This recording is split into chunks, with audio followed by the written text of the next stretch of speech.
Boa noite, pessoal. Mais uma aula aí de Direito aplicado à Engenharia. Tá? Essa aula vai ficar gravada, disponível para quem não puder comparecer nesse momento ao vivo. Hoje nós vamos falar sobre direitos de vizinhança.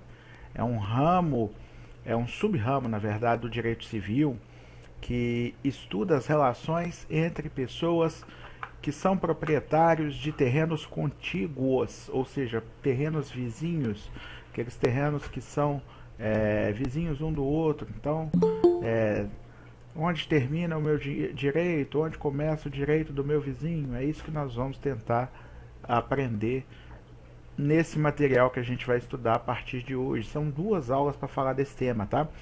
E nesse capítulo se encerra a matéria da nossa primeira prova, ok? Então, no final desse capítulo vai terminar a matéria da prova. Então, nesta aula e na próxima eu devo encerrar a matéria da prova. Ah, professor, aí não vai ter aula até no dia da prova? Óbvio que não, vai ter aula normal. Nós vamos começar outros capítulos que vão cair na segunda prova, tá? Não existe isso de a gente ficar parado só porque eu encerrei a matéria da prova, não, tá bom? Vamos falar então do conceito dos direitos de vizinhança. São regras que limitam o direito de propriedade, a fim de evitar conflitos entre proprietários de terrenos vizinhos, certo? Rege o direito ao uso e ao gozo da propriedade de terrenos vizinhos, até onde um proprietário pode usar da sua propriedade. Esse uso é absoluto, é ilimitado? Não, ele é limitado, justamente porque ele não pode levar os terrenos vizinhos, diminuir o direito de uso e gozo dos terrenos vizinhos, né? Então, através dessa regulamentação, vai regulamentar respeitar o convívio social, essa harmonia social que o direito busca, né? Desde a primeira aula eu estou falando disso, né? Que o direito ele tem um objetivo principal que é buscar a harmonia social entre as pessoas, né? Os direitos de vizinhança são obrigações propter terreno, ou seja, obrigações próprias da coisa. É obrigatório seguir o direito de vizinhança a partir do momento em que você se torna proprietário de um imóvel, tá? Você vai ter que respeitar os direitos dos seus vizinhos, ok? Quem chegou aí agora, sinta-se cumprimentado. Quem ainda não tinha dado boa noite, eu tô vendo aí o Edivaldo, o Felipe, a Jéssica, né? Os demais, eu acho que eu já tinha o Sávio, boa noite. Os demais já tinham dado boa noite, já tinham chegado. Tem um aqui que tá com o número de matrícula que eu não sei o nome. Se quiser falar seu nome aí no chat, a gente conversa. Bom, pessoal, Maicon, bem-vindo, Maicon. Tudo bem, cara? Boa noite para todo mundo, tá? Estamos aí, então, falando de direito de vizinhança, se você perdeu o primeiro slide desta aula, tá? O artigo 1277 do Código Civil fala que o proprietário ou possuidor de um prédio tem direito de fazer cessar as interferências prejudiciais à segurança, ao sossego e à saúde dos que o habitam, provocadas pela utilização da propriedade vizinha. Então, toda vez que a utilização de um prédio vizinho causar prejuízo à saúde, ao sossego e à segurança dos habitantes, dos moradores do outro prédio, do prédio vizinho, o proprietário desse prédio que está sendo prejudicado tem direito de fazer cessar essas interferências, essas influências prejudiciais. Tudo bem? Bom, estes atos... Oi, Jéssica Cristina, bem-vinda. Tá? Quem chegou aí agora, boa noite. Esses atos que prejudicam a propriedade vizinha, eles podem ser subdivididos em 3 tipos. Tá? Os atos ilegais são aqueles que ofendem conteúdo da lei, que configuram um ato ilícito, tá? Que ofendem a lei, ou seja, não está influenciando só o sossego, não tá, é um ato que se configura num ato ilícito, que prejudica de tal forma que está inclusive ofendendo a lei, tá? Então, eles podem ser ilegais. Eles podem não ser ilegais, ou seja, está dentro do que a lei permite, mas serem abusivos. É aquele cara que tá dentro do direito dele, que a gente fala de abuso de direito, ele está dentro do direito dele, mas ele exerce esse direito de uma forma tão abusiva, tão incômoda, que ele acaba prejudicando os vizinhos. Por exemplo, você tem direito de ouvir música? Tem. Só que se você levantar demais o volume, você vai prejudicar os vizinhos, não vai? Você vai causar uma poluição sonora aí, você vai ouvir acima dos decibéis permitidos, você vai prejudicar o sossego dos seus vizinhos. O meu vizinho aqui do lado, ele cismou de fazer live de bandas na casa dele, irmão, nessa quarentena. O que acontece? Ele é empresário, agente aí de umas bandas, ele tem um buffet e ele é empresário de bandas. E aí as bandas, ele acho que tem uma piscina no quintal, ele começou a trazer a galera aí para fazer live, e aí parece que tá dentro da minha casa. Nossa mãe. E aí ficou num ponto que o pessoal do prédio nosso começou a chamar a polícia. Então cada vez um apartamento liga para a polícia. E as lives dele estão sendo constantemente interrompidas por nós quando a polícia vem, né? Quando a polícia não vem, aí a gente acaba tendo que tolerar. Mas não é fácil, certo? Porque o que acontece? Eu estou dando aula para vocês aqui agora, na minha sala. Essa aqui, ó, bem-vindos, é a sala da minha casa, tá bom? Vocês percebem que está tendo um nível de silêncio aqui que está permitindo que eu tenha uma conversa bacana com vocês. O que acontece? Eu estou movimentando toda a rotina da minha casa para dar essas aulas.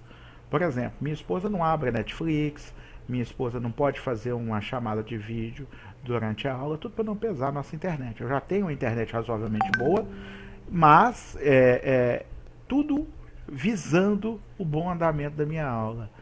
Aqui em casa, ela fica vendo televisão dentro do quarto com a porta fechada. A gente não recebe visitas à noite. Aliás, não está recebendo visita de jeito nenhum por causa da pandemia. Mas a gente não marca nada, nem com a família próxima dela com quem a gente está convivendo, justamente para manter essa rotina. Imagina alguém fazendo live aqui do lado, de banda. Imagina festas, imagina foguetes, essas coisas. Tornariam impossível eu conseguir trabalhar aqui à noite. Então a gente conta até com uma compreensão dos nossos vizinhos, né? Eu não precisei pedir nada, nunca. Às vezes acontece de um estar falando um pouco mais alto, a gente conversa, né? Porque é um prédio de 4 apartamentos. Então isso precisa ser uma convivência harmônica, e é para isso que o direito atua nos direitos de vizinhança. E por fim, os atos podem ser lesivos. Quando esses atos são lesivos? Quando causam dano ao vizinho, quando o troço passa do incômodo e começa a causar prejuízo, dano, tá? E aí, a partir desse momento, a partir do momento que começa a ser lesivo, a causar dano, a gente sai da seara do simples incômodo e passa à seara da responsabilidade civil. Né? Aí você vai querer não uma tutela inibitória para que ele não te incomode mais, você vai querer uma indenização pelos danos que ele te causou. E nós vamos falar de tudo isso nesse capítulo, tá certo? Então, nós temos os 3 tipos de atos. Então, se na prova cair, quais tipos, de que ordem podem ser os atos que prejudicam a propriedade, né? Os atos prejudiciais ao exercício da propriedade. Eles podem ser ilegais, abusivos ou lesivos, tá? Sendo ilegais aqueles que contrariam a lei, abusivos aqueles que ultrapassam o limite em que deve ser usado um direito e passam a incomodar os outros, e lesivos aqueles que causam dano à vizinhança, aos vizinhos. Até aqui tudo bem, né? Todo mundo entendendo. Bom,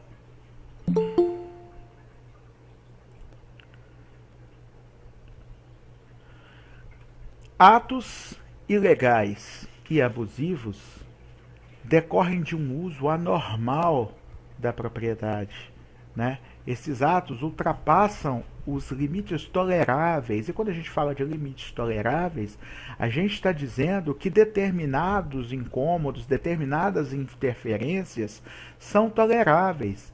Em determinados casos, deve-se tolerar, certo? Então, por exemplo, se meu vizinho ligar a televisão aqui no andar de cima, no Jornal Nacional, não sei nem que hora começa, ainda não está na hora, mas se eu ligar no Jornal Nacional com o volume normal e estiver dando para eu escutar, é uma interferência? Sim. Pode até incomodar um pouquinho meu sossego? Sim, mas se o volume estiver num nível tolerado, eu sou obrigado a tolerar, tá? Bom, outro ponto a ser analisado quando você analisa direito de vizinhança é a zona de conflito. Você está numa zona cujo uso desta zona ele é destinado a residências, é destinado ao comércio, é destinado a indústrias, é uma zona residencial, comercial e industrial. Lógico que tem zonas que são híbridas, tem mais de um tipo de utilização, principalmente comercial e residencial se misturam muito, né? E essa zona, ela é definida como zona industrial, zona comercial ou zona residencial pelos primeiros ocupantes, certo? Ou seja, se os primeiros ocupantes de um local são pessoas que constroem suas residências naquele local, certo? Essas residências acabam ditando que aquilo ali vai ser uma zona residencial, né?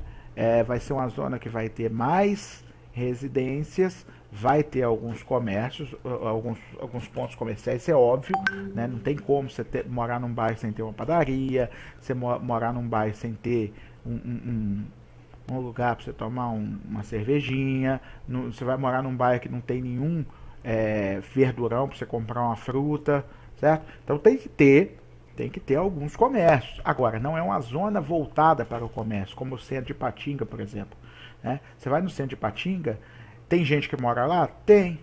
Mas as pessoas que moram lá podem reclamar daquele movimento que tem lá a semana toda?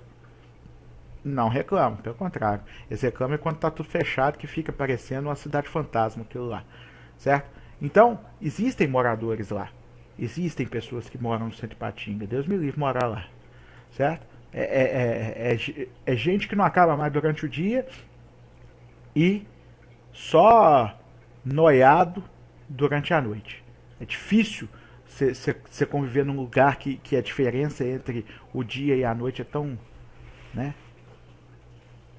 Rua sem boteco não é lugar de morar, tá certo. Ó, então vocês percebem que os primeiros habitantes de um local costumam definir a finalidade desse local, tá certo? A pessoa que compra um imóvel perto de locais barulhentos, né? Se você vai comprar um imóvel no centro de Ipatinga, no meio da Avenida 28 de Abril, você não vai reclamar do barulho da 28 de Abril, pelo amor de Deus, né? Se você compra um imóvel no meio de duas fábricas, você não vai reclamar da atividade dessas duas fábricas. Essa é a questão, ok? Bom, então, os primeiros a se instalarem em determinado local definem a sua destinação. Isso não é absoluto, é óbvio, né? Os proprietários eles não podem se valer da anterioridade da posse para molestar seus vizinhos, tá? Então, por exemplo, se eu tenho uma indústria numa área industrial, nenhum vizinho há de se queixar de eu ter uma indústria, porque ali é o local adequado para essa indústria. Agora, por exemplo, eu não posso jogar lixo industrial no terreno do meu vizinho. Tá? Então, o que acontece? Não é a anterioridade que vai justificar uma moléstia grave a este vizinho. Mas aquele nível de incômodo que se deve à destinação do local, ele vai ser obrigado a tolerar se ele tiver construído um imóvel próximo a um terreno que já é destinado a uma área industrial. Tá certo? Bom, soluções. O que pode ser feito para solucionar quando alguém está incomodando o outro, tá?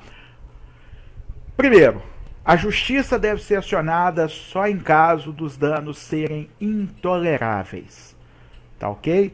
Dano tolerável não é coisa para ser... Quando eu digo dano tolerável, é incômodo tolerável. Incômodo tolerável não deve ser objeto de demanda judicial, tá? O fórum já está lotado de processos, tem cerca de 15, 20 mil processos por vara aqui em Ipatinga.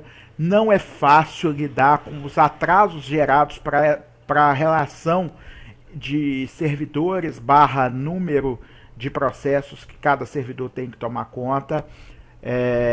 os processos já estão demorando demais para você ficar inchando o judiciário de coisas, enchendo o judiciário de coisas para resolver, por causa do fato de você não gostar do cheiro do perfume da sua vizinha que passa na escada. Tá certo? Tem coisa que o judiciário literalmente não está nem aí. E que você, se você levar essa demanda para o judiciário, você que vai ser considerado errado nessa história. Ok? Você vai ser considerado como a pessoa que deve ser multada, inclusive, pela litigância de má-fé, por usar o judiciário para coisas que não são toleráveis, certo? Que resolver problemas pequenos demais. Picuinha, vulgo vizinho barraqueiro, tá certo? Então o que acontece? Qual que é o parâmetro para se considerar, para definir se o judiciário deve ou não intervir? O parâmetro é o do homem médio. O que é esse homem médio? No direito, a gente usa muito esse conceito de homem médio, que é o homem normal. Aquele homem que não é o cara mais intolerante de todos, aquele que reclama. Meu cunhado acabou de se mudar de um prédio que tinha um vizinho que implicava até da cor da lâmpada lógico, eu não sei se ele reclamava disso, mas é um troço assim. Neném chorou, ele reclama. Reclama do choro do neném. Quem é que reclama? Quem é saudável, mente saudável, que reclama do choro do neném? Certo? Então, ele reclama. Então, esse tipo de coisa, pessoas assim, não servem de parâmetro para o direito. Tá? Você reclama, se o cara levar para o judiciário uma reclamação de que o neném do meu vizinho está chorando, o juiz não vai considerar séria a reclamação dele. Tá? Neném chora. Tá? Agora, meu vizinho comprou um cachorro que late o tempo todo. Aí é diferente. Não que não possa ter cachorro. Cachorro não pode proibir mais em condomínio de ter cachorro, tá, gente? Isso é decisão já consolidada nos tribunais. Você não pode proibir no condomínio de ter cachorro. A cachorro é igual filho. Para algumas pessoas, tira a gente da depressão. É a companhia que uma idosa ou uma pessoa que mora sozinha precisa para não entrar em depressão. Cachorro é tudo de bom. Tá? Você não pode proibir de ter animal. Agora, se o animal ele gera um nível de ruído tão alto, tão incômodo, né? Porque nenhum neném passa o dia inteiro gritando, certo? Neném. Agora, eu já vi cachorro que late o dia inteiro. E aí esse cara que tem um cachorro que late o dia inteiro, ele vai acabar podendo ser multado, eventualmente, e tudo. Como que resolve isso? Adestrando, ensinando o cachorro que ele não deve latir o tempo todo. E isso tem profissionais que cuidam desse tipo de comportamento, né? Um comportamento excessivamente agressivo do cachorro. Você consegue evitar que o cachorro tenha esse nível de incômodo à vizinhança, tá? Então, não é proibido ter cachorro, não pode proibir de ter cachorro, não é proibido ter filho. Tem gente que quer proibir até de ter filho. Locadores que já colocam no anúncio que não aceitam famílias com filho. Peraí, velho. Você não quer ser humano, não? É o cara que quer alugar para família sem filho. Só casal sem filho. Mas peraí. É um absurdo. Tá? O nível de chatura que os condomínios estão chegando. Se você quer morar sem incômodo nenhum, sem barulho nenhum, você vai para um lugar isolado, tá? E vai arrumar um lote que tenha 10 metros vazios para cada lado, porque aí ninguém vai te incomodar. Mas não existe esse tipo de propriedade disponível. Como eu disse na aula anterior, terreno é escasso. Quem vai morar empilhado em edifício tem que saber que a vida é diferente, né? E o artigo 1279, ou seja, eu falei que o nível de intolerância que se usa como parâmetro é o do homem médio. Não é nem o cara mais intolerante do mundo que reclama de um espirro que o vizinho dá, e nem o do cara mais tolerante do mundo, aquele cara que tá zen, né, que não reclama de nada. Por quê? Para incomodar esse cara, os outros já estão ficando doidos, né? Então, é a média. É o bom senso que vai dizer se um incômodo é intolerável ou não. Ok? Todo mundo tá me vendo, me ouvindo bem? Fiquem à vontade para se manifestar no chat, tá?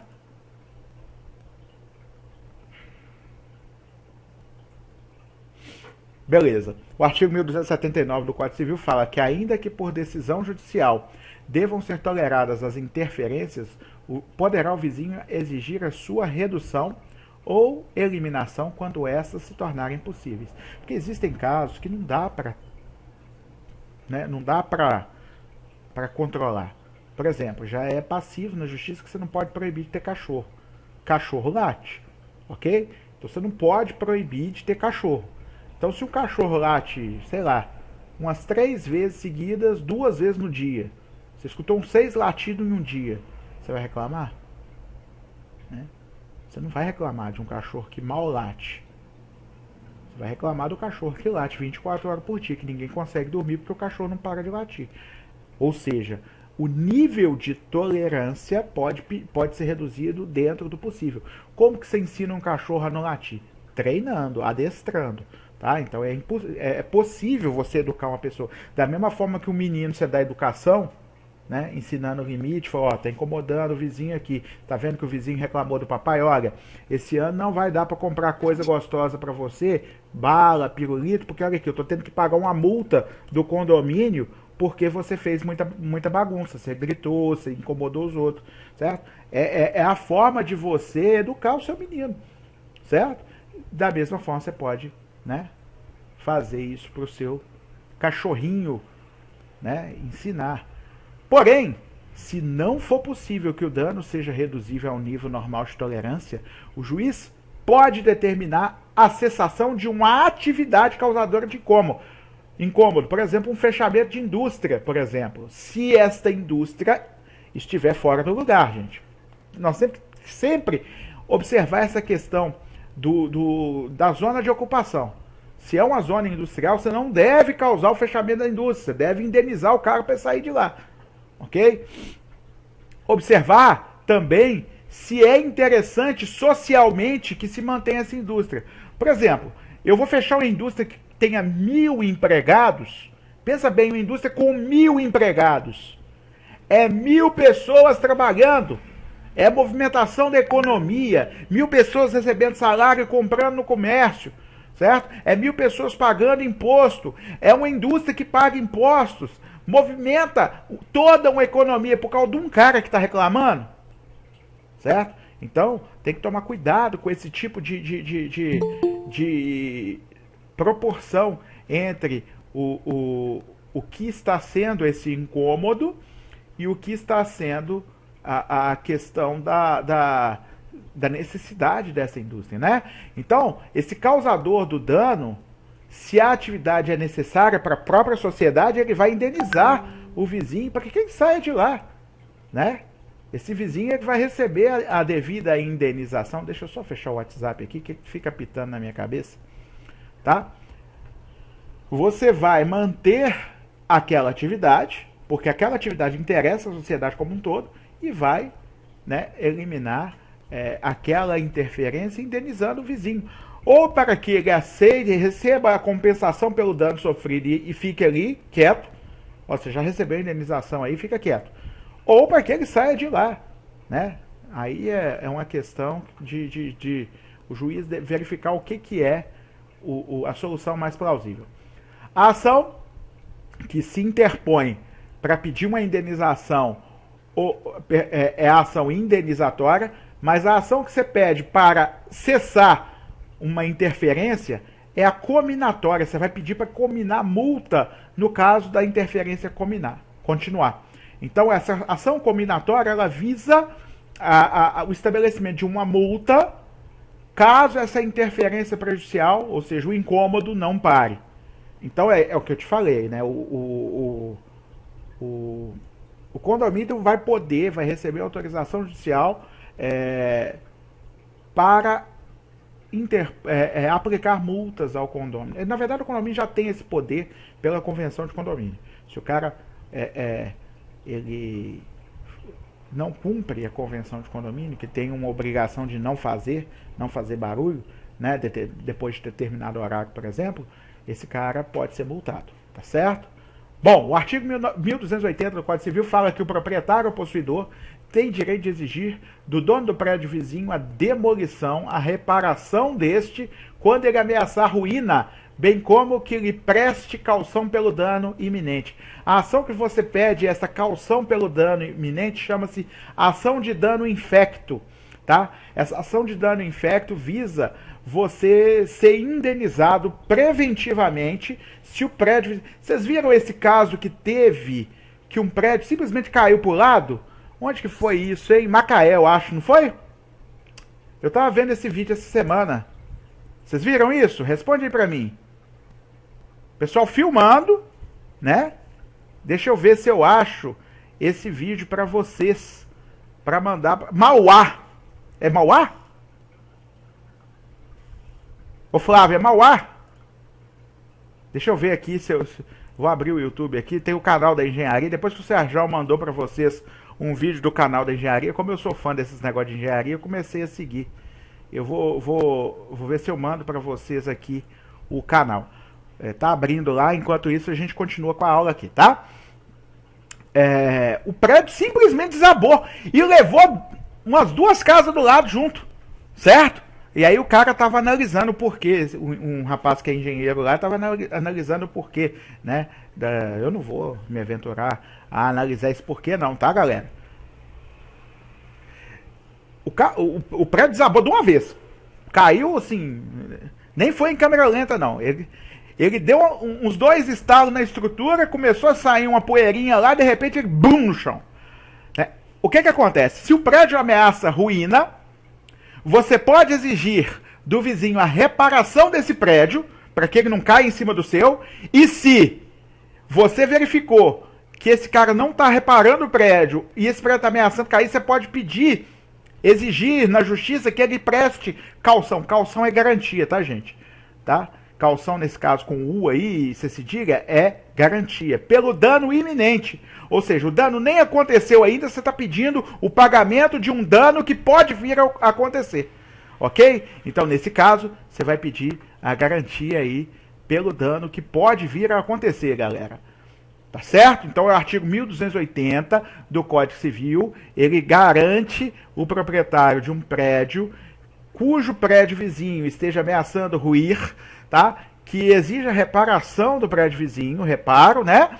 Tem que chamar lá o engenheiro da Única para consertar a coisa, né? Vai que esse prédio, eu não posso falar alto não, mas vai que esse prédio foi feito pelo engenheiro do Pitágoras. Não falei nada não, viu, gente?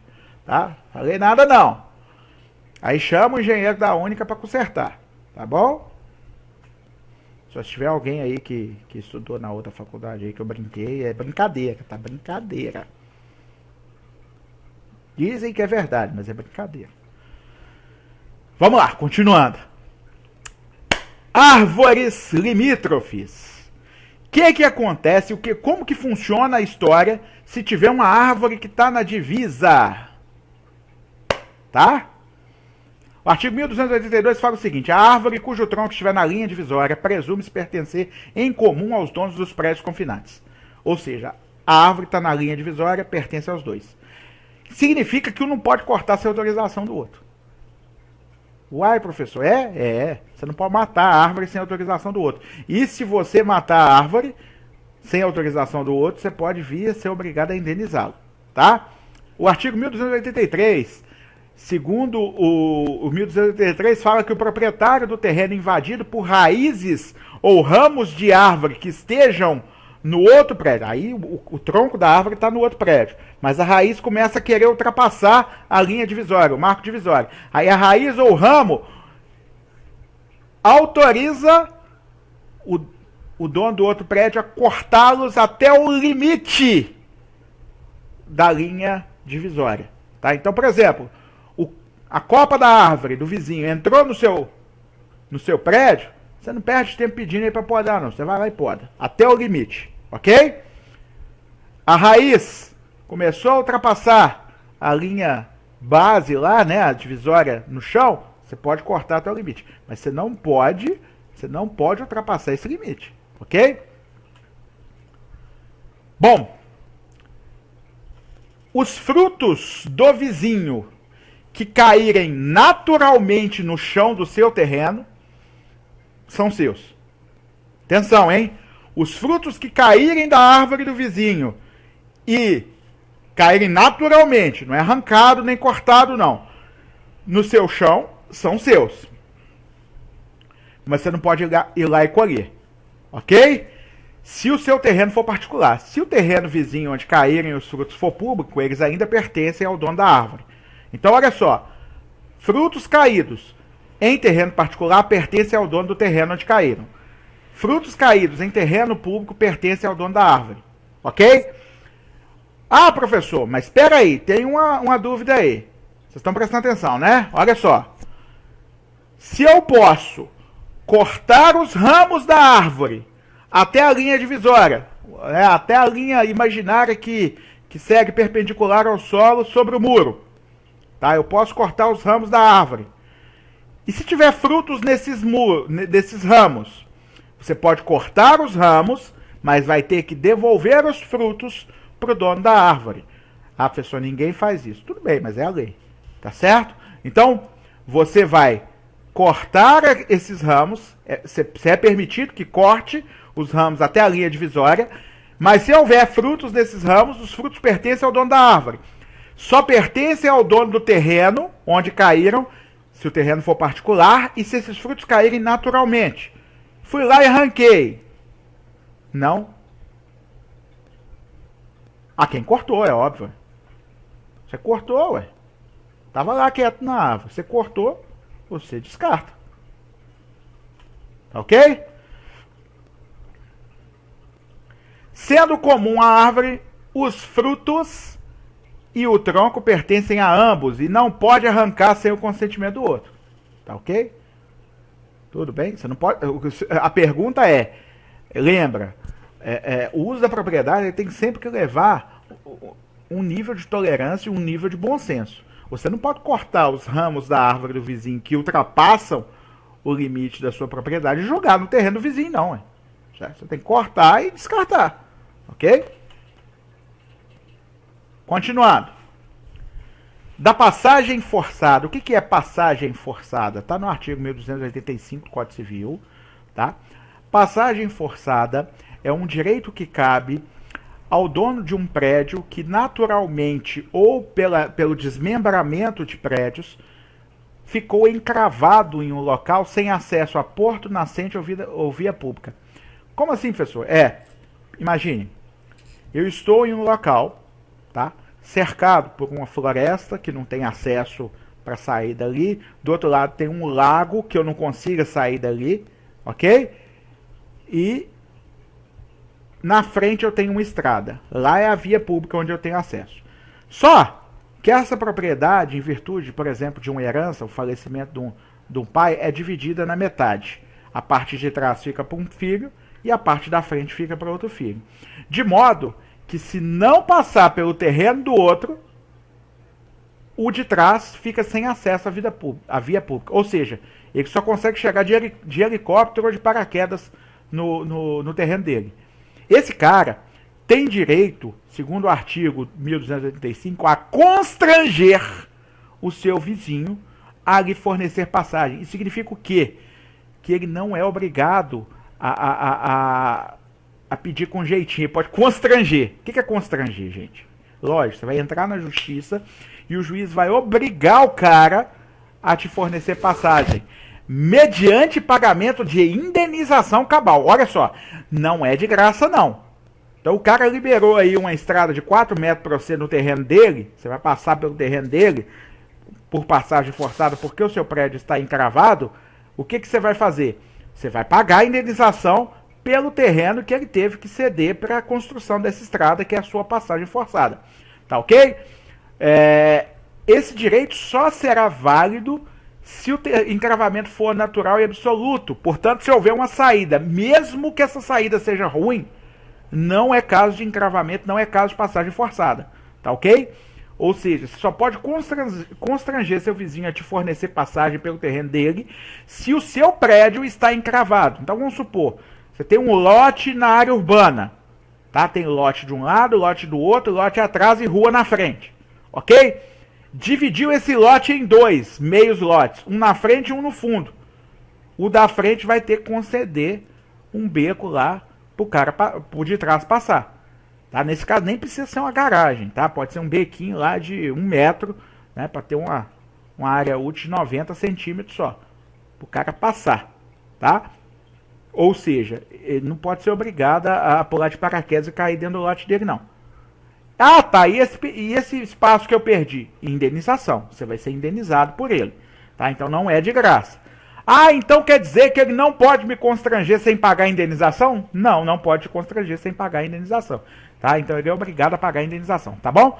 Ó, 1285 textualmente fala o seguinte: o dono do prédio que não tiver acesso à via pública, nascente ou porto, pode, mediante pagamento de indenização cabal, constranger o vizinho a lhe dar passagem, cujo rumo será judicialmente fixado se necessário.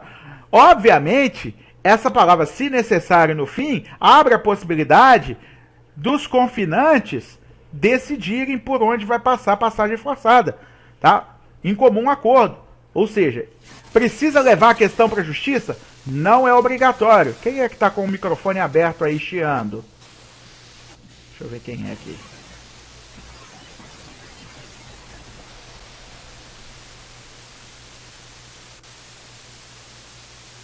Tem o microfone aberto. O que está acontecendo? Será que é o meu áudio aqui que está dando interferência? Não, Edivaldo, eu sei aí, não. Fala, Edivaldo, pode falar.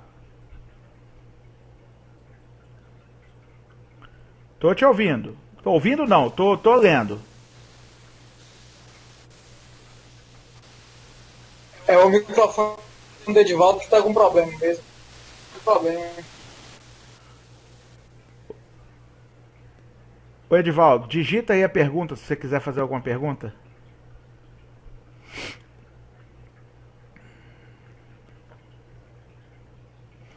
Bom, então, nesse caso, tá? É obrigatório conceder a passagem. Não tem escapatória. Então, o que acontece?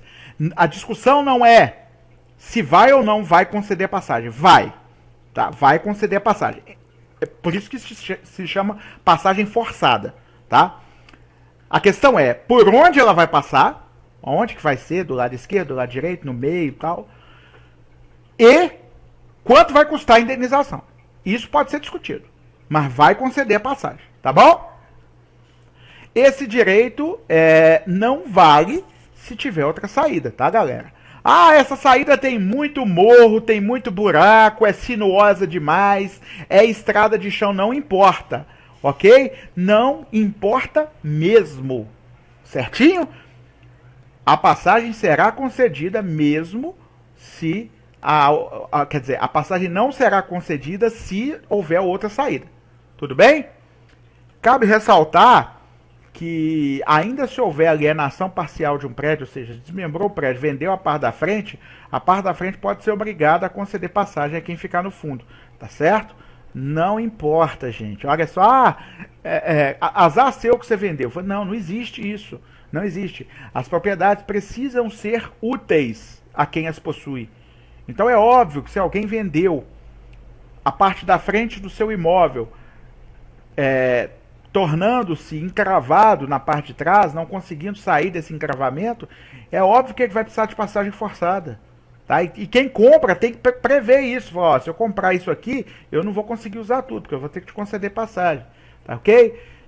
Se não houver acordo, o juiz vai determinar a passagem pelo imóvel que mais facilmente puder prestar, ou seja, pelo lugar que for mais fácil, mais curto, mais barato conceder a passagem, tá? É um direito real sobre coisa alheia que provém... Perdão. A passagem forçada não se confunde com servidão de passagem, tá? Tem diferença entre passagem forçada e servidão de passagem. O que é a servidão de passagem? Eu vou falar rapidamente aqui, porque nós vamos ter um capítulo só para falar de servidão na próxima. Servidão de passagem é um direito real sobre as coisas dos outros, alheias, que vem de um contrato. A passagem forçada não vem de contrato, ela vem da lei. O cara é obrigado a conceder a passagem forçada. Na servidão de passagem, o cara tá querendo um troço mais cômodo, melhor. A passagem que ele tem é meio ruim, é meio esburacada. Ele quer uma passagem mais filé, quer acesso a via asfaltada, etc. Tá? Então, na servidão de passagem, é um contrato entre eles. Olha, eu quero usar um pedaço desse terreno seu para ter acesso a essa estrada ali. Vão combinar? Quanto que é a indenização que eu vou ter que te pagar? Tanto.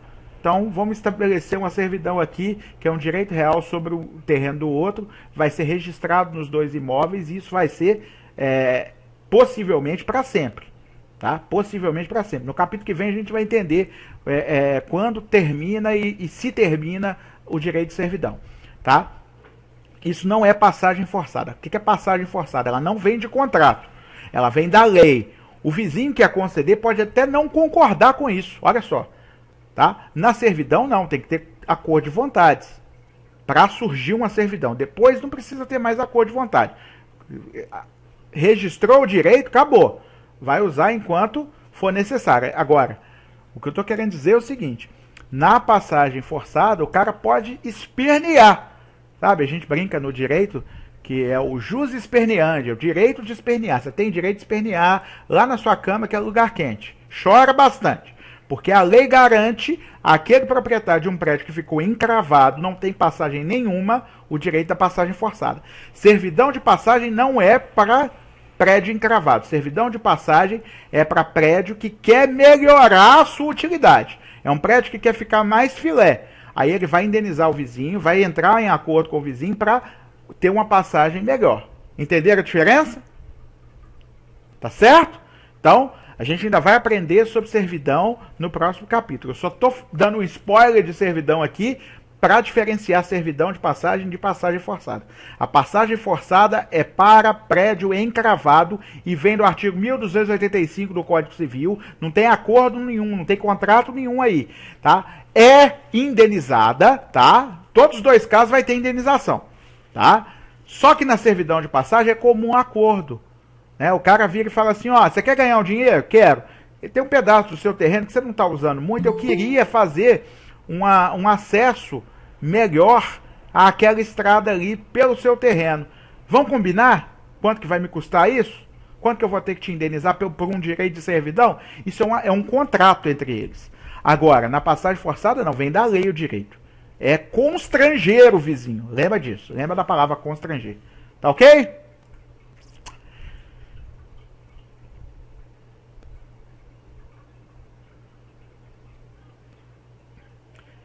O Léo Vidal, desdobro é o desmembramento de dois imóveis? É porque eu não tenho esse vocabulário que vocês engenheiros têm. Beleza. É isso aí. Vamos lá. Da passagem de cabos e tubulações. Vamos lá. O proprietário de um prédio deve tolerar a passagem de cabos e tubulações em proveito de seus vizinhos, mediante recebimento de indenização que atenda também à desvalorização da sua área. Então, a indenização não é só pela tolerância da passagem dos cabos e tubulações, não. Ela vai atender também o incômodo de estar passando os cabos e, além disso, a desvalorização de uma área remanescente que você não puder utilizar depois da instalação dos cabos, tá? Se for impossível que a passagem seja feita de outro modo, ou se for muito oneroso que a passagem seja feita de outro modo. Então a indenização ela não vai atender só o local onde passou os cabos, também a desvalorização da área remanescente. Tá? Se você não pode construir daqui para lá, todo esse daqui para lá vai ser indenizável. Normalmente isso passa pelo cantinho do terreno, é óbvio, né? Então a indenização é só pelo pedacinho onde passou o cabo, tá? O proprietário pode exigir que a instalação seja feita de modo menos gravoso para ele, tá? Bem como que depois ela seja removida de um local a outro à sua custa, tá? Como prevê o parágrafo único do artigo 1286 do Código Civil.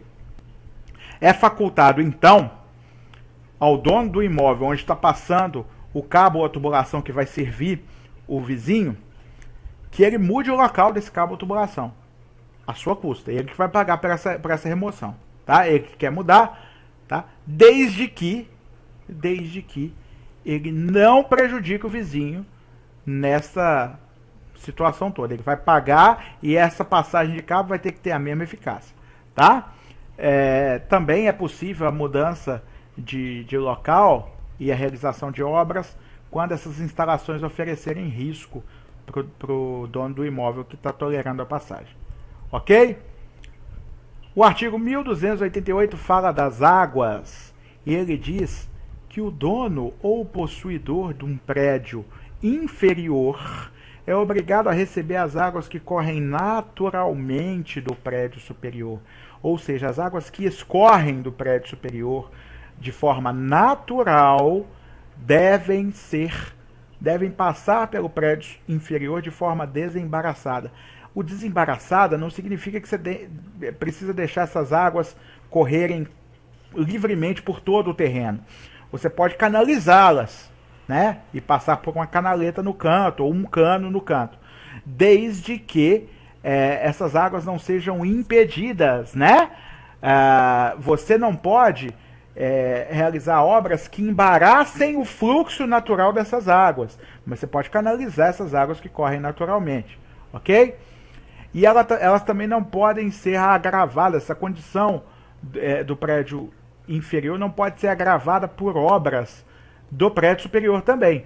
Então, olha só, foi feita uma canalização através de canaletas próximo ao muro para as águas que vêm das chuvas, né, as águas pluviais, escorrerem do prédio superior, passarem pelo inferior. Não é esgoto não, galera. Se bem que o esgoto também pode passar. Tem dois terrenos acidentados de forma que o esgoto não tenha como escorrer para frente do imóvel, ele vai escorrer para trás, passando pelo terreno do vizinho. Vai passar uma tubulação de esgoto ali. Você não pode realizar obras no prédio superior que agravem a situação do prédio inferior, né? Então, se foi feita uma canalização de esgoto e essa canalização de esgoto está passando num terreno, numa parte desembaraçada do terreno do vizinho, você não pode simplesmente mudar tudo no prédio de cima e querer que passe pelo outro lado onde tem a casa dele construída, certo? Então, essa não vai poder nem embaraçar o escoamento da água e do esgoto, da água pluvial e do esgoto, e também não vai poder o de cima realizar obras que prejudiquem, que agravem a situação do prédio inferior. O 1290 ainda fala que dá direito às sobras das águas das nascentes pluviais dos prédios inferiores, que poderão servir aos prédios superiores através de servidão. Ou seja, vamos lá. Suponha que um prédio... Aí você vai pensar no imóvel rural, tá, gente? Normalmente, imóvel urbano não tem esse problema, porque tem água canalizada. Não é isso que eu tô falando. Pensa num imóvel rural, um prédio superior, tá? Que não tenha acúmulo de água nenhum. Não tem açude, não tem nascente, não tem nada para utilizar. Não tem facilidade de perfurar poço. E aí tem um prédio inferior que tem quantidade de água suficiente para os dois. A água escorre do prédio superior e se acumula no inferior num açude ou numa nascente ou etc. Tá? O prédio superior pode utilizar da nascente que está no prédio inferior, ou do açude, ou da poça d'água, sei lá, do laguinho, da lagoa, sei lá o que pode ser chamado do prédio inferior, através de um contrato de servidão de fornecimento de água. Então, eu pego o que eu falei de servidão de passagem no slide anterior, que é um acordo, eles vão sentar os dois, falar, eu preciso de água, não tenho água no meu terreno, eu vou pagar o senhor para usar a sua água, e esse pagamento vai constituir um direito de servidão para mim. Então, a partir do momento que a gente registrar, eu vou ter direito de utilizar dessa água também. Tá? Então, você vai utilizar para você, eu vou poder utilizar para mim. Então, você estabelece um direito real sobre o terreno do vizinho, que é a servidão. Nós ainda vamos falar de servidão, então não preocupem em aprender e esgotar a servidão agora. Então você vai poder usar da água num prédio que não tem, você vai poder usar a água do prédio que tem através de um direito de servidão, tá bom? O proprietário do prédio superior não pode poluir águas indispensáveis à necessidade primordial do inferior. Então se tem um curso d'água, nascente, córrego, etc., que serve a mais de um prédio, ela sai do superior, ela passa pelo superior, depois passa pelo inferior. Você não pode poluir lá em cima águas que são necessárias às necessidades primordiais, vitais dos possuidores de imóveis inferiores. E se o fizer, vai ter que recuperar ou ressarcir dos danos causados, tá? Então, limitação do uso da sua propriedade. Isso fora a norma ambiental, tá, gente? Não estou falando da norma ambiental que vai te multar por ter poluído o rio, não. Eu estou falando de indenização aos proprietários dos terrenos dos prédios inferiores que foram prejudicados pela sua ação. Ok? O 1292 fala que o proprietário tem direito de construir barragens, açudes ou outras obras para represamento de água, tudo de acordo com a autorização da autoridade ambiental. Você vai seguir a legislação ambiental, tá? Não estou falando que quando o Código Civil fala que pode, ele está dizendo que é possível, mas para poder você tem que obter o licenciamento ambiental. Não é simplesmente ir abrindo buraco, não, senão você vai ser multado pela Polícia do Meio Ambiente, tá? Então vamos lá. Você pode construir uma barragem? Pode. Represar água? Pode. Agora, se essas águas represadas invadir o terreno do vizinho, você vai ter que indenizar esse vizinho, tá? Deduzindo da indenização o benefício que ele obtiver, certo? Por exemplo, ele tinha que pagar para usar uma água de um outro prédio. Vamos supor que ele estava pagando um direito de obrigacional e não uma servidão, que dava ele o uso perpétuo da água. Mas ele estava pagando por mês para usar a água de outro prédio. De repente, você fez uma represa, a água chegou no vizinho dele, ele já tem água própria. Aí não, peraí. Eu estou tendo que te indenizar por causa do seu terreno que eu inundei? Estou. Mas o benefício que você teve que gerou de utilidade para você vai ser deduzido da indenização. Tá? Todo mundo está entendendo até aqui? Não tem dúvida, não?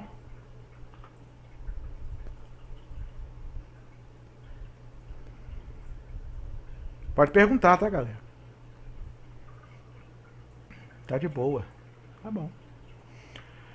O artigo 1297 do Código Civil fala o seguinte: o proprietário tem direito de cercar, murar, valar ou tapar, de qualquer modo, o seu prédio, urbano ou rural, e pode constranger seu confinante a proceder com ele a essa demarcação, o estabelecimento desses limites entre os dois prédios, aviventar rumos apagados, renovar marcos destruídos ou arruinados, repartindo-se proporcionalmente entre os interessados as respectivas despesas. É o vulgo, se eu construir o muro, você tem que pagar metade, tá certo? É de interesse do dono de um prédio que se estabeleça os limites extremos de sua propriedade. Então, independentemente de quem está promovendo a construção do muro ser eu ou não, tá? Eu tenho que pagar metade. Então, o interessante é sentar os dois para combinar. Ó, esse muro aqui nós vamos construir como? Nós vamos fazer de alvenaria, tijolo, vamos fazer de placas de concreto pré-moldado. Eu vi um troço esses dias, vocês já viram? Acho que é EPS que chama. É uma parede de isopor cercada por vergalhão dos dois lados, é uma malha de vergalhão que recebe chapisco e depois emboço, depois reboco. Substitui todo o tijolo e as colunas da obra, porque ela já é estrutural, porque ela tem uma malha de vergalhão que quando você joga a estrutura sobre ela, você só precisa fazer a viga no final. Vocês já viram isso, EPS? Já deve ter visto, né? Eu que estou querendo ensinar o vigário a rezar a missa. Responde aí pro tio. Se não tiverem visto, eu vou mandar para vocês alguns vídeos que mostram os caras instalando isso lá em São Paulo. Me lembra depois, Léo, que eu acho que é EPS sim o nome, tá? Me lembrem depois que eu vou mandar esses links para vocês lá no grupo, tá? Dessa instalação. Tem um canal que eu sigo, o cara tá fazendo meio que do it yourself a reforma da casa dele, e na hora de construir a laje dele lá, que ele tá fazendo um cinema e tudo, ele fez essas paredes de isopor.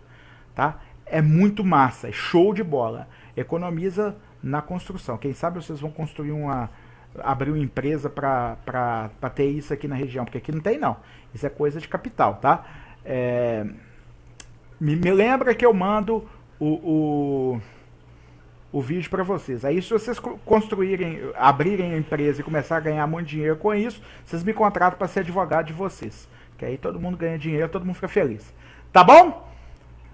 É interesse de um dono de um imóvel que se estabeleça os limites da sua propriedade. Então é o seguinte, a chance que você tem de participar da construção do muro ativamente, definindo preço, material, etc., é na hora que esse muro vai ser construído. Tá? Se você não participar ali, você vai ser obrigado a pagar metade, constrangido judicialmente, inclusive, tá? A pagar metade das obras para levantar o muro e não vai poder participar das decisões. Ok?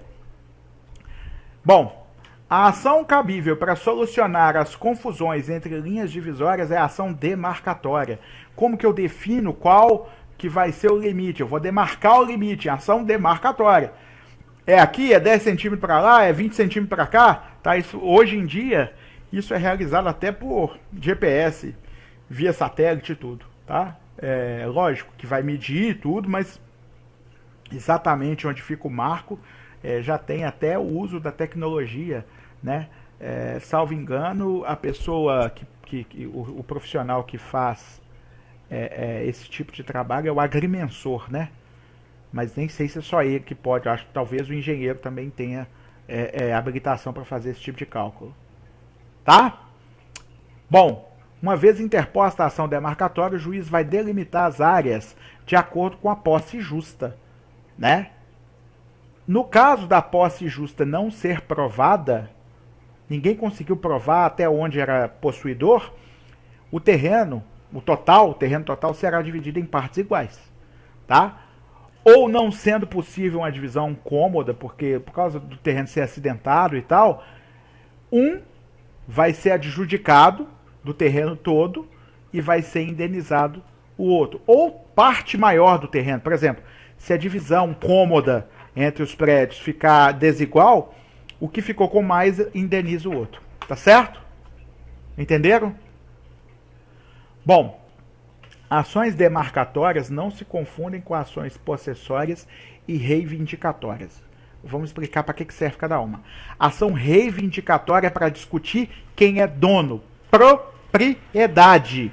Tá? Ação reivindicatória serve para discutir a propriedade. Se você quer discutir com base numa escritura registrada em cartório quem é o dono de determinado imóvel, você vai entrar com ação reivindicatória. Tá, ok? Ou também a ação petitória, a mesma coisa. Reivindicatória e petitória é a mesma coisa. Tá? Se falar assim, o juízo petitório é o juízo reivindicatório, é a mesma coisa. Ação reivindicatória. Agora, se você vai discutir quem tem a posse, a gente já explicou no capítulo anterior a diferença entre propriedade e posse, tá? Quer discutir quem tem a posse? Quem é que vai ter a posse? Quem tiver motivos para ser considerado possuidor. O dono pode ser um, o possuidor pode ser outro, tá certo? Então, você quer discutir posse, você vai entrar com ação possessória. Pode ser uma ação de interdito proibitório para proibir incômodos à posse, pode ser uma ação de manutenção de posse, para garantir a sua posse, para ela não ser tirada por alguém, ou pode ser uma ação de reintegração de posse, que visa recuperar uma posse que você perdeu. Mas aí é posse. Então a ação possessória é para discutir posse. A ação reivindicatória é para discutir propriedade.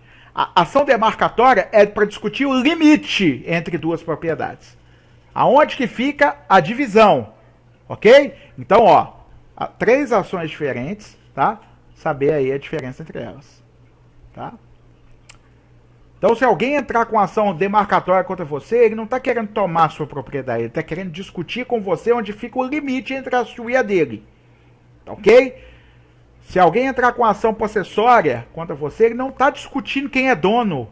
Então, você não vai para a defesa nessa ação querendo alegar que você é dono. Não, você vai alegar o seguinte, eu sou o legítimo possuidor. Né? Além de ser dono, eu também tenho a posse. É isso que você tem que alegar. Tá? A minha posse veio de eu ser dono. Eu era dono e estava na posse. Agora, se você era dono, por exemplo, e não estava na posse e o cara está discutindo posse com você, talvez ele tenha posse legítima e você não. Tomar cuidado com isso. Tá? Bom, os tapumes pertencem a ambos proprietários, né? E ambos têm que arcar com a conservação desses tapumes, sejam eles de alvenaria, muro, parede, etc. Ou de madeira, etc. Tá? Só que, se for necessário a construção de tapumes especiais para impedir a passagem de animais de pequeno porte, ou para outro fim qualquer, quem deu causa a esta construção desses tapumes especiais é que tem que pagar por isso. Então observe, você construiu uma cerca, tá? Essa cerca, o boi do vizinho não entra no seu terreno, o seu boi não vai pro dele. Agora, você resolveu criar coelho, mano. Coelho cria em gaiola, não dá pra... Você resolveu criar, sei lá, cabritinho. Os cabritinhos estão passando pela cerca, você vai ter que construir uma cerca mais... com menos espaço entre os arames.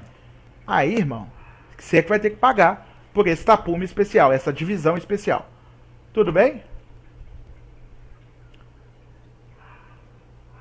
Todo mundo está entendendo até aqui? Deixa eu ver aonde que nós chegamos. Eu tenho que acompanhar, porque se não dá tudo para falar na aula de hoje, eu tenho que dividir na metade certinho. Aqui eu estou aqui.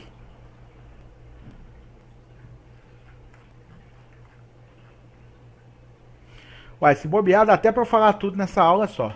Tá? A aula tá rendendo, vocês não perguntam, vocês não... Normalmente nessa aula tem tanta pergunta que a aula fica devagar. Se quiserem fazer pergunta, eu tô às ordens, tá, galera? Nós temos mais 25 minutos de aula, vou continuar. Se der, deu, se não der, não deu. Tá? Aí eu termino na próxima aula e já começa a servidão. Tá ok? Direito de construir. Quais são as limitações do direito de construir? O artigo 1299 fala que o proprietário pode levantar em seu terreno construções que lhe aprouver, salvo direito dos vizinhos e regulamentos administrativos. O que significa que direitos de vizinhos e regulamentos administrativos e também leis municipais, como o Código de Postura Municipal, como Estatuto da Cidade, etc., pode limitar seu direito de construção. Tá? Ah, professor, como assim? Você pode ser limitado no número de andares, você pode ser limitado na questão do tombamento histórico da sua fachada, que você vai ter que manter a sua fachada. Então você não vai poder fazer tudo que você quiser. Você pode ser limitado pela destinação da área que você constrói. Se for uma área urbana, você não vai poder construir ali talvez um prédio rústico, dependendo da rusticidade do prédio. Tá? Você não vai poder, por exemplo, fazer uma pocilga em área urbana. A gente já até falou disso. Então o proprietário deve ressarcir o vizinho pelos danos causados a ele pela construção que ele está fazendo, podendo o vizinho valer-se de uma ação indenizatória ou ação de indenização para se ver indenizado pelo dano. Tá? Então, se houver nexo de causalidade entre a construção do prédio vizinho e o dano causado à propriedade vizinha, o vizinho vai poder pedir a indenização por esse dano. Ok?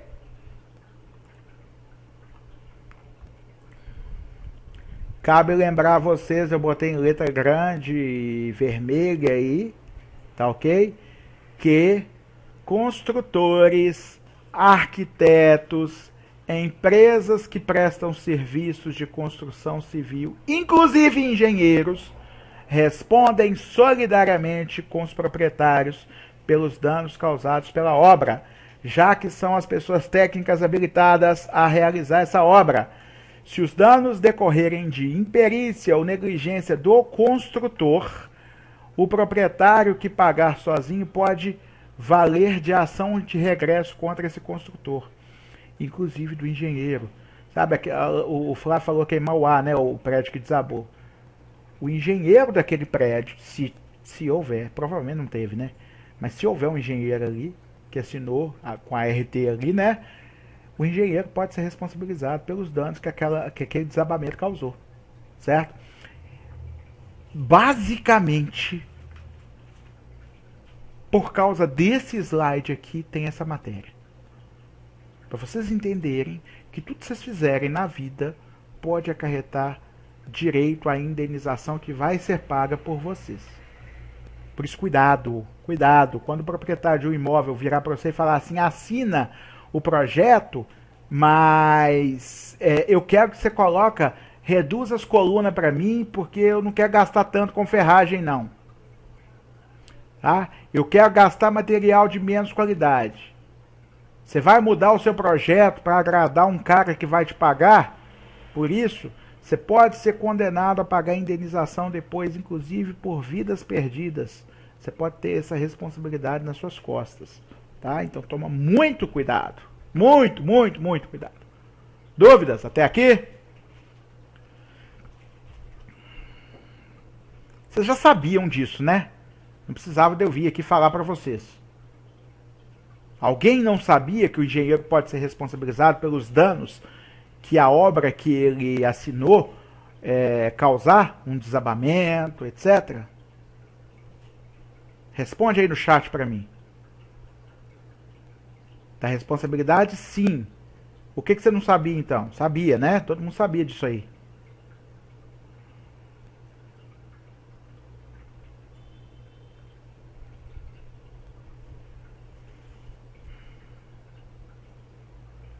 Pois é. Bom, do devassamento da propriedade vizinha. O artigo 1301 do Código Civil fala o seguinte: é proibido, é defeso. Defesa é sinônimo de proibido, tá? Abrir janelas. Tem um termo de responsabilidade técnica, né? Mas isso é por causa da prescrição, irmão. Tá? Se ele não pedir em 5 anos, prescreve o direito. Mas quem, né? Exatamente. Tá? Então vamos lá. O artigo 1300, você tem que torcer pro prédio que você fizer não cair, né? Mas se for cair, que caia depois de 5 anos. Vamos lá. Olha, hein? Tomara que não caia. É defesa ou abrir janelas? Depende, tá, gente? Depende. Porque se configurar crime, o tempo de prescrição penal é diferente do tempo de prescrição civil. A prescrição civil, ela limita o direito à indenização, ok? Mas a prescrição penal impede que você seja punido por crime. Então, se você tiver dolo eventual ou culpa, por exemplo, eu sei que vai cair, mas eu estou me lixando pelo risco, eu só quero receber meu dinheiro aqui, você pode ser condenado por homicídio culposo, tá? E aí o homicídio culposo tem prazo prescricional diferente do prazo de prescrição civil da indenização. Então você pode ser punido mesmo que passe mais de 5 anos. Toma cuidado com isso, viu, galera? Entendeu, Divaldo? Vamos lá.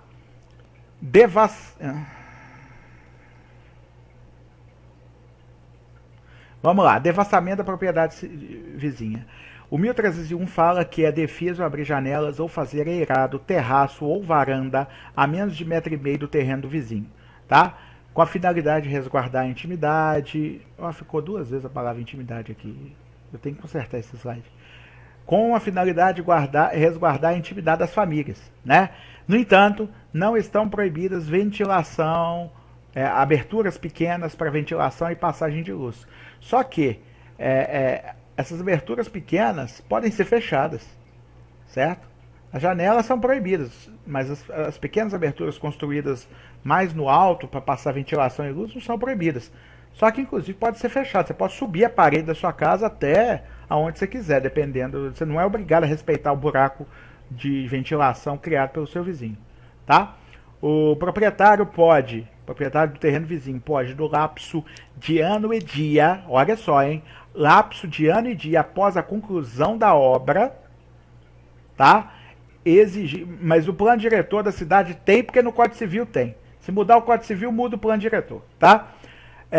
No lapso de ano e dia após a conclusão da obra, o proprietário pode exigir que se desfaça janela, sacada, terraço ou goteira sobre seu prédio. Escoado esse prazo, ele não pode pedir mais o desfazimento desta obra. E aí ele também não vai poder construir, edificar, sem atender o disposto que está no artigo antecedente, ok? Então, atenção a isso, tá? O cara construiu a menos de 1,5 metro, tá? Você tem 1 ano e 1 dia para entrar com a ação pedindo a demolição ou o fechamento da janela, se for o caso, tá? Isso está previsto no artigo 1302. Em se tratando de aberturas ou vãos para a luz, o vizinho pode levantar sua edificação, ainda que vede a claridade do outro. Isso está no parágrafo 1 do artigo 1302. Tá? Você não é obrigado a ficar respeitando os buracos que tem no muro do vizinho para passar ventilação. Ah, mas eu vou ficar sem luz e ventilação. Azar seu.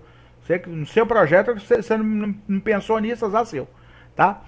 Na zona rural, não se pode levantar edificações a menos de 3 metros do terreno vizinho. Então, ó, na zona urbana, você não pode ter janela voltada e nem terraço, eirado, beira, etc. A menos de 1,5 metro. Tá? Se a janela for perpendicular e não der visão direta para o terreno vizinho, não tem problema. Você não pode ter uma janela que dê visão direta para o terreno vizinho. Tá, ok? A menos de 1,5 metro. Tá? Ah, professor, mas se eu fiz uma janela, o que eu posso fazer? Você pode levantar o muro, de forma que não dê para você ver o terreno do vizinho. Aí pode. Né? Aí você vai estar preservando o direito de intimidade. Ok? Agora, ele tem 1 ano e 1 dia para reclamar o fechamento da sua janela, ou o levantamento do muro, etc. Se ele não reclamar, aí também não pode reclamar mais. Ok? Então, se ele reclamar a menos de ano e dia da conclusão da obra, ele não pode reclamar mais. Eu ganhei uma ação assim lá em Timóteo, de um pessoal que é parente da minha esposa. A vizinha reclamando de uma janela, que segundo essa vizinha dava para garagem dela. Só que a conclusão da obra se deu há mais de 15 anos atrás. Aí o juiz deu ganho de causa para gente. Tem que reclamar no prazo, no lapso temporal de ano e dia. Não reclamou em ano e dia, não tem mais direito de reclamar. Tá? Na zona rural, você não pode levantar edificações a menos de 3 metros do terreno vizinho. Tá certo? Você tem que manter um espaço de 3 metros do terreno vizinho, tá? Para cumprir esse dispositivo aí legal. Tá ok? Isso está no artigo 1303 do Código Civil. Águas e beirais. O artigo 1300 do Código Civil fala que o proprietário construirá de maneira que o seu prédio não despeje água diretamente sobre o prédio de vizinho. As águas pluviais devem ser despejadas no seu próprio prédio e não no do vizinho, tá? Já que este está obrigado a receber as águas que correm naturalmente para o prédio dele, não artificialmente. Então você não pode construir fazer uma construção, uma água, um beiral de telhado que joga a água no prédio do vizinho. Ele não é obrigado a receber águas artificialmente despejadas em seu prédio. Só aquelas que correm naturalmente, tá ok?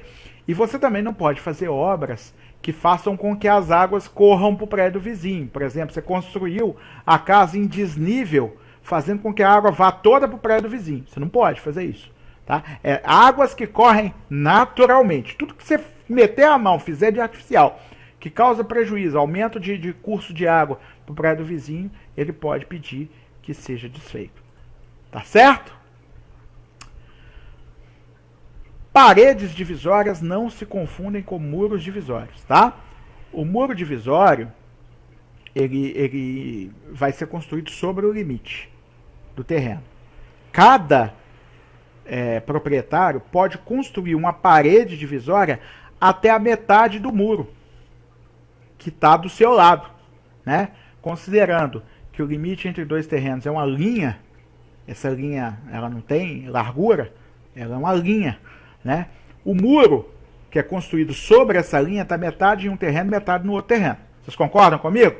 Você pode construir uma parede sobre a sua metade, a metade do seu muro, do seu lado do muro, ok? Elas integram a estrutura do seu edifício e não são apenas para demarcar o seu edifício do vizinho. Elas fazem parte do seu edifício e elas constituem elemento de vedação e sustentação do seu edifício. O confinante que primeiro construir a parede divisória, ele tem possibilidade de assentá-la até a meia espessura no terreno contíguo, respeitando a largura do muro. Ok? Então você vai construir uma parede sobre um muro. Metade da sua parede pode respeitar a largura do muro. Aí você vai, a meia espessura da sua parede pode ir no terreno do vizinho. Pode. Tá? Sem perder, por isso, o direito de haver meio valor dela se o vizinho atravejar. Então, olha só. Foi construído um muro baixinho. Tá? Um muro lá de 3 metros, 4 metros. Este muro é o que demarca os terrenos. Você resolveu fazer uma parede em cima desse muro. Essa parede pode servir para vedar os dois imóveis. Ela pode servir para os dois imóveis. Para valer para o outro imóvel, o que é que você fazer? Colocar colunas, vigas para aproveitar a sua parede, travejá-la. Se ele atravejar, ele tem que te pagar metade da construção dela. Você não construiu? Então, metade é sua, metade está no terreno dele. Você construiu exatamente em cima do muro. Ok? A metade dela invade o terreno do vizinho? Invade, porque sobe rente ao muro. Você não precisa construir meia parede só do seu lado. Você pode construir uma parede inteira, em cima do muro todo. Só que, se ele utilizar dessa parede também, de forma estrutural, travejando-a, construindo vigas que vão sair dessa parede, ele tem que te pagar metade dela. Se ele não construir, você paga ela sozinho. Ele tem que pagar metade do muro que demarcou os dois terrenos. Se você subir esse troço até lá em cima, ele não tem que te pagar nada. Tudo bem? Todo mundo entendeu isso aí? O primeiro vai fixar, obviamente, a profundidade do alicerce, né? Que você vai enfiar, travejar a parede dele. Você não vai poder vazar o terreno, a casa dele. Então, a profundidade do alicerce vai ter que ser fixada aí, dependendo da largura da parede. Dúvidas?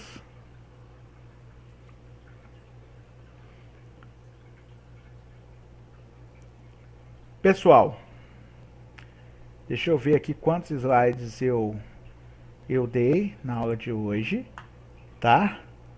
Porque eu vou dar mais...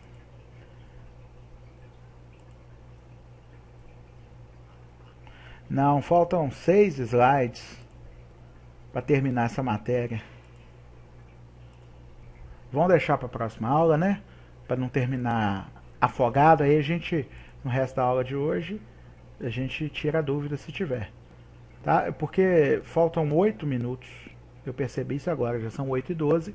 Eu tenho 8 minutos para terminar essa aula. Se eu começar esse slide aqui, que é meio grandinho, eu vou ter que correr com ele. Então nós vamos começar aqui do slide 5, preservação de poços e nascentes, tá? Que é o slide número 27 desse capítulo. Pessoal, não está atrasado não, tá? Pelo contrário, nós estamos bem, tá? Normalmente esse capítulo eu dou em 2 aulas. Eu praticamente quase consegui dar em uma aula. Tudo bem, galera?